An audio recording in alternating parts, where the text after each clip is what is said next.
Hi everyone, welcome back sa aking channel. For today's video, gusto ko i-share sa inyo kung paano natin i-activate ang ating FPS account dito sa ating WeChat. So, ma-activate lang siya kung nakapag-register tayo dito sa FPS. So, let's get started. Mag-register na tayo. Punta tayo sa me button. Pinutin natin yan at hanapin natin ang services. And then, pinutin natin ang balance. Dahil dyan natin hanapin si FPS registration. So, pindutin natin ang FPS account. At ayan, bago ng ating number, napalitan na natin yan. At dahil hindi pa tayo nakapag-register sa FPS, so mag-register na tayo ngayon.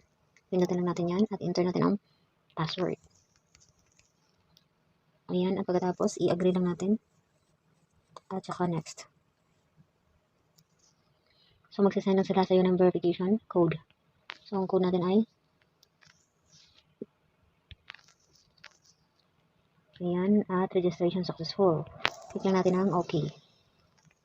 At automatically, activated ang ating FPS. Pwede na tayong makapag-transfer ng pera from WeChat to Alipay, WeChat to bank account, or any e-wallets dito sa Hong Kong. Dati hindi natin ma-transfera ng pera ang ating WeChat. So ngayon, try natin, punta na natin Alipay at mag-transfer tayo ng pera from Alipay to WeChat. At pindutin na natin ang transfer. So let's see kung activated ang ating FPS. Pindutin natin ang FPS. Pindutin natin ang mobile. Kasi every time nag-register tayo sa WeChat at Alipay, mobile ginagamit natin. So, enter natin yung mobile number. At i-default lang natin dito ang receiving account, which is yung Alipay. Hanapin natin. Ay, yung WeChat pala. Kasi Alipay ito eh. So, mag-transfer tayo sa WeChat. Ayan, pindutin natin ang WeChat. Ito na siya. At iset lang natin ang amount $1. Maglagay tayo ng note. Thanks. Ayan. I-confirm natin. Let's see kung activated ng ating FPS. Wow. Finally. Transfer na lang. Ay, thanks God. So, i-now na natin. After 5 years, na-activate din.